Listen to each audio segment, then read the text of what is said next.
Sam, it's a real pleasure to have the opportunity to dialogue with you today. Thanks, Leo. And I'd like to just ask as we begin this, given your significant experience over many decades, what is your current analysis of the world? How do you analyze the bigger picture altogether? I believe world is in a state of flux, state of transition. Today, there is a great deal of confusion in terms of, on one hand, economy, employment, aspirations of the young, and the hope that technology offers to solve many problems in the future. So in a sense, if we were to do a quick SWOT analysis, I would say our strength today is technology. Today we have a whole lot of new tools to solve problems very differently. Technology has, in fact, increased longevity, decreased infant mortality, improved communication, transportation, offers new solutions for energy. And at the same time, when you look at biotech potential, it will have far-reaching implications on environment, processes, energy, and a whole lot of things. But at the same time, technology has not been able to solve the problems related to hunger, poverty, conflicts, security. So we have to really put things in perspective today in terms of the strength we have and the weakness we have. We are still in 21st century thinking of borders in the same way we thought in 19th century. Technologies are borderless, but the mindset is full of borders. Opportunities are huge because of young talent. Threat is that we are not really finding the kind of leadership we need in the world today to go beyond personal, narrow interests to the interests of the humanity. You know, at the end of the day, you have one world. Indeed. We all breathe same air. We all live in same environment. Doesn't matter what we look like or what nationality we belong to. Our challenges are same. You are concerned about the same issues that I am concerned about. Poverty, ignorance, water. Children in Africa are also your children and my children. I can't look at world just from my perspective. I got to look at world from the perspective of the humanity. Fortunately, we have seen great deal of success in the last few decades because of democracy, because of capitalism. We have seen voices of people being heard all over the world. We have seen a lot more participation by people in their developmental issues. And we have also seen great deal of movement of capital, products and all that. But at the same time, I believe in some places democracy and capitalism has been hijacked by a very small group of people. And that is of great concern to me. You know, when I look at last 50 years, on one hand, we all agree that there has been a great deal of development. On the other hand, large number of people in the world have been left behind. The growth has not been inclusive. So the model we have today is predominantly a model that is based on consumption, that US has been driving it. So after World War II, in a sense, rightfully so, US decided to restructure the world, because then world was divided into two groups: Soviet Union bloc and US allies. And there was a very clear understanding and dividing line. And US decided then to set up major global institutions like World Bank, IMF, UN, WIPO, NATO, WTO. I think that served well for quite some time. And as a result, US dominance was very visible all over the world. Dollar like today has been strong forever. But then 200-300 million people could hog a lot of the global resources. Everybody in the world produced goods and services for US. So when people in US spend a lot of money during Thanksgiving and Christmas, people all over the world got excited and they were happy in China, India, Korea, Taiwan, and many other places. I think that is about to change, mainly because now all of a sudden there are 3 billion more people in the world who want same thing. Billion from former Soviet Union, billion or so from India, billion from China. Because technology of telecom, IT, television has taken this prosperity to their doorstep to look at. They see what's going on in the rest of the world and they say, hey, I want the same thing. And I think it's not possible today to have the same thing. Can you imagine if everyone in China and India had a car? What would this world look like with 2.5 billion more cars? And I think that's why we need to pay attention to really relook at the world in the 21st century. So if we take that as a springboard for our conversation, one of the things I hear you saying is that we've now entered a period of something that's really quite new, with 7 billion people on our way to 10 billion, that it's essential that all of us take the totality into account, that we're really in a new condition today. Absolutely. As a species. Absolutely. We cannot really look at development for a few. That's what we have done for a while. Yeah. Those who had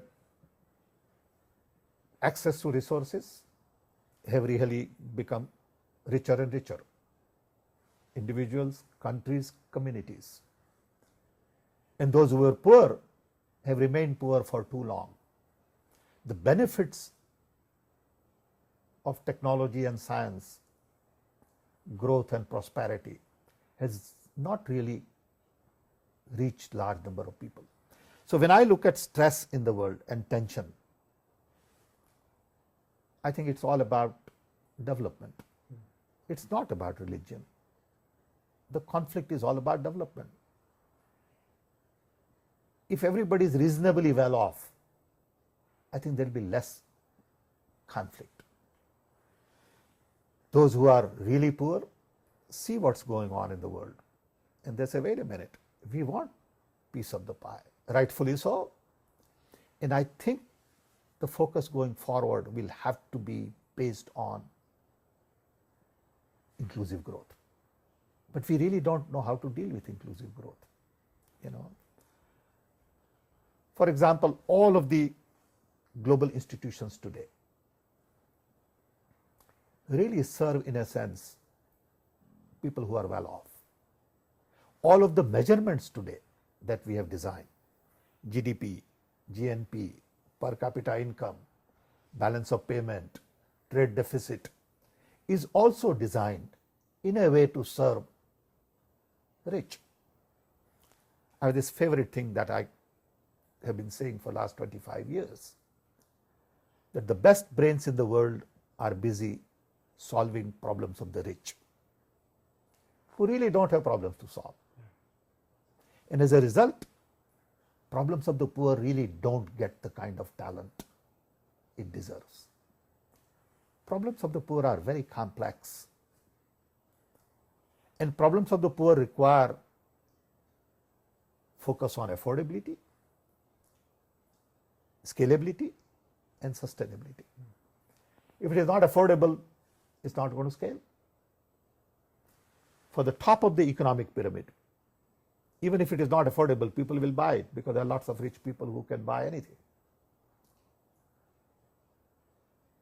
But to get it down to the bottom, it has to have the right cost structure.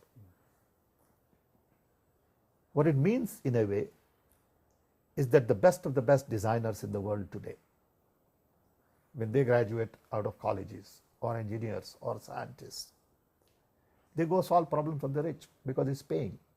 So a good designer will go into fashion design and design a great bag for Louis Vuitton, or would design a great watch for Cartier, which is okay.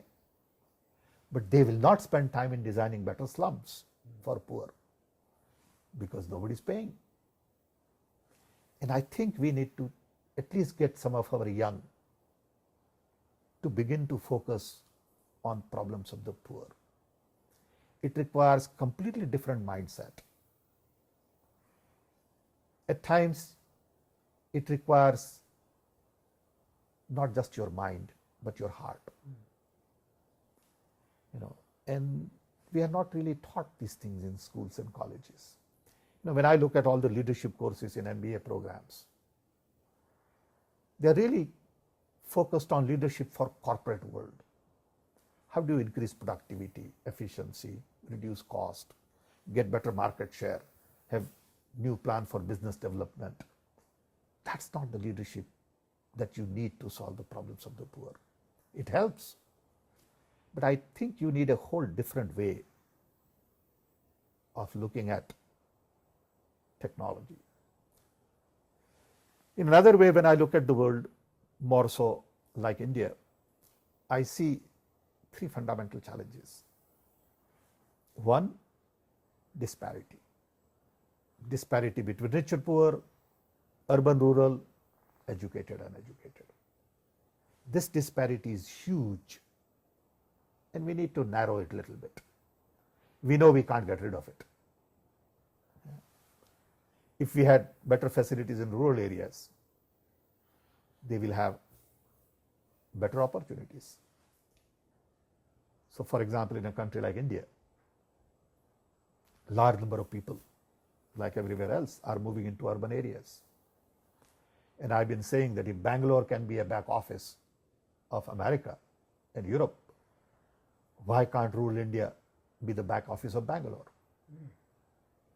Interesting. Simple way to look at it.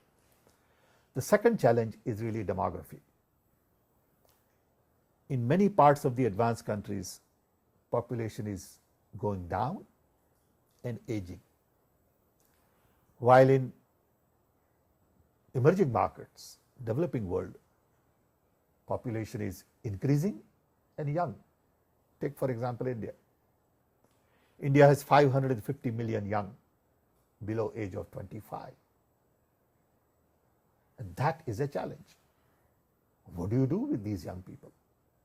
How do you feed them, provide nutrition, educate them, skill them, and give them hope, give them jobs, because it's their future that we need to design.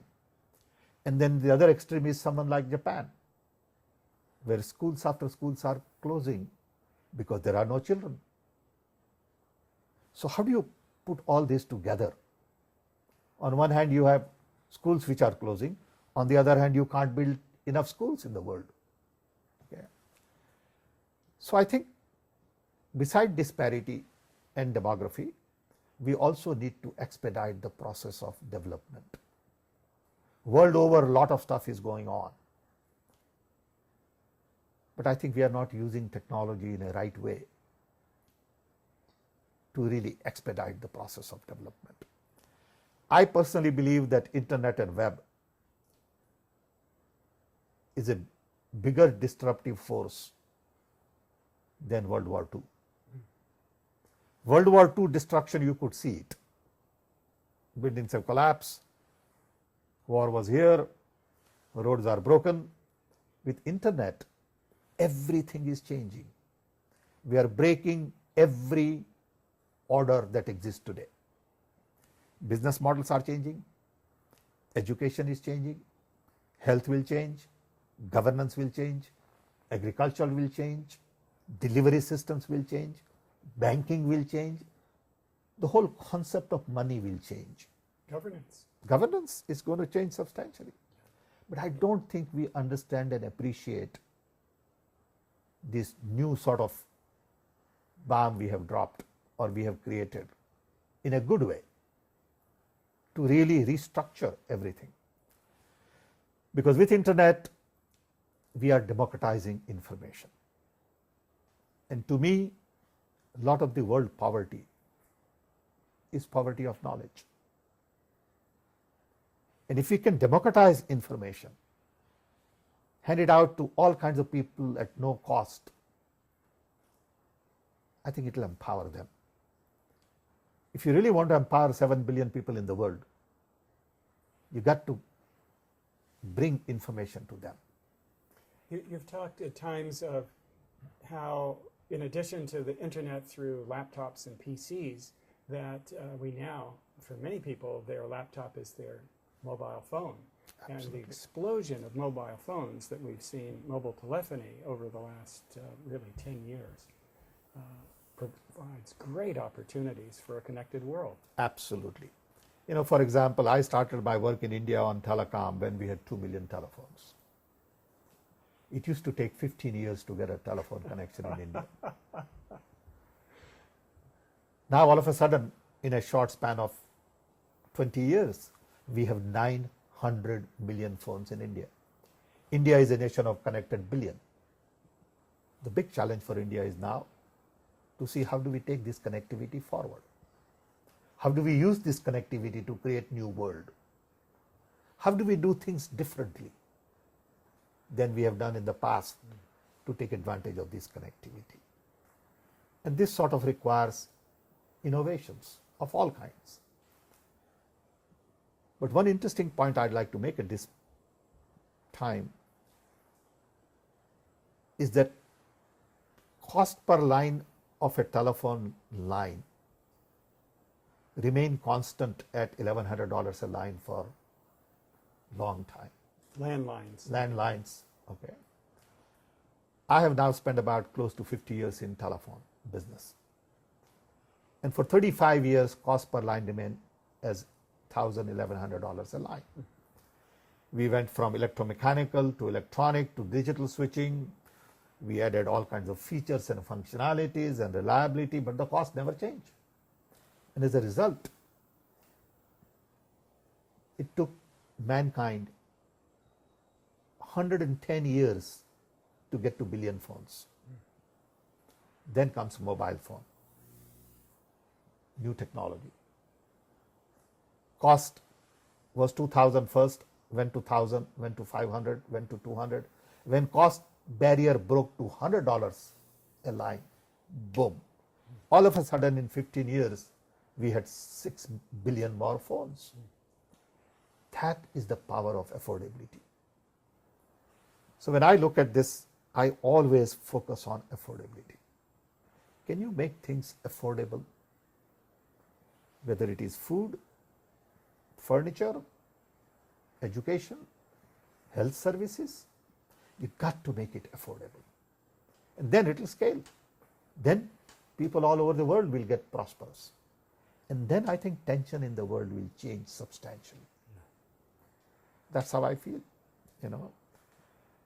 And all of this requires focus on change. I tell my colleagues in India many times that I find that we have 19th century mindset, 20th century processes, and 21st century needs. How do we reconcile with all this?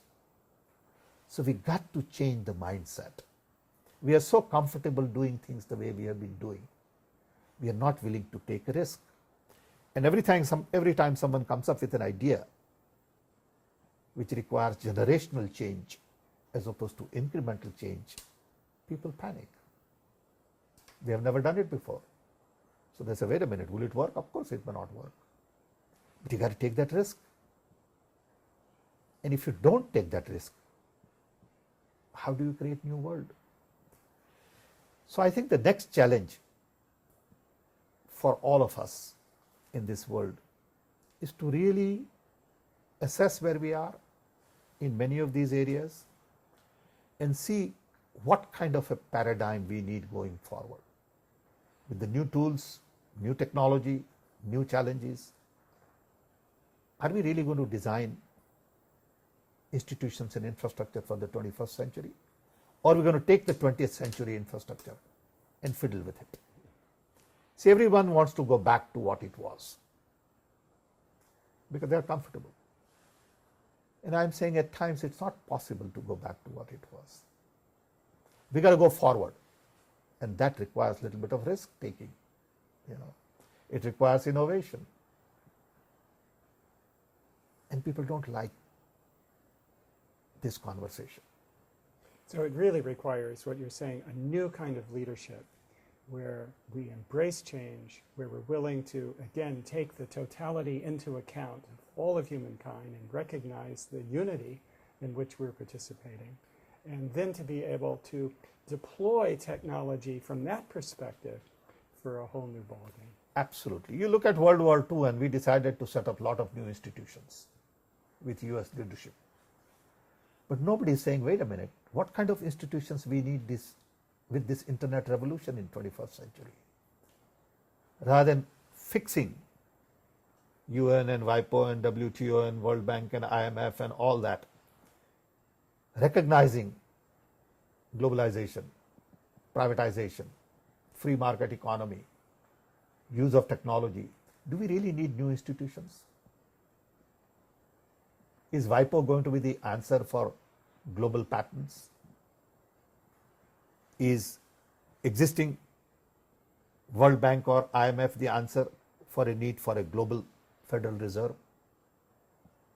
Are our immigration laws in tune with world over global business opportunities? Should we really look at world as one big village, or still we should look at world as 200 different little pieces guarding their own borders and fighting with each other? I recently had a conversation with a senior member of the European Commission. He's worked there over 20 years. And he confided that all of his colleagues really know that the game of the nation state is over, this old 17th century model. They just haven't seen what the new model is going to be. And so it's during this time of transition that it's so critical for us to be alert for opportunities to create a benign outcome, as opposed to, as you're suggesting, kind of clamp down on the, try to get back to the way But I think the core of that thinking process has to be inclusive growth. Core of that process has to be, how do we reduce poverty in the world? How do we improve health services? How do we provide education to everybody? It's not about growth for few. I think that's where the disconnect is, And if we take a little broader view, I'm a great believer in Gandhian thought. I believe Gandhi had many answers ahead of his time. It is all about simplicity, truth, sense of sacrifice, unconditional love for human being, concern for minority, concern for those who are less privileged, and really working for the people who don't have enough. But it requires sense of sacrifice. And it's not about donating money. It's not about saying I made enough money, so now I'm ready to donate some. I think it's really about donating your time and talent at the right time in your life, not at the end of your career in life. But different people have different views on it. These are my views. Yeah. And I'm sure some people would say, oh, it doesn't make sense, which is okay. But I thought it would be a good idea to just kick off a debate and discussion and conversation. Yeah, exactly. And you and I have talked about these things for quite some time, and you are deeply involved in it, So I thought it would be a good idea for two of us to have this conversation. And I look forward to many more as well. Thank you.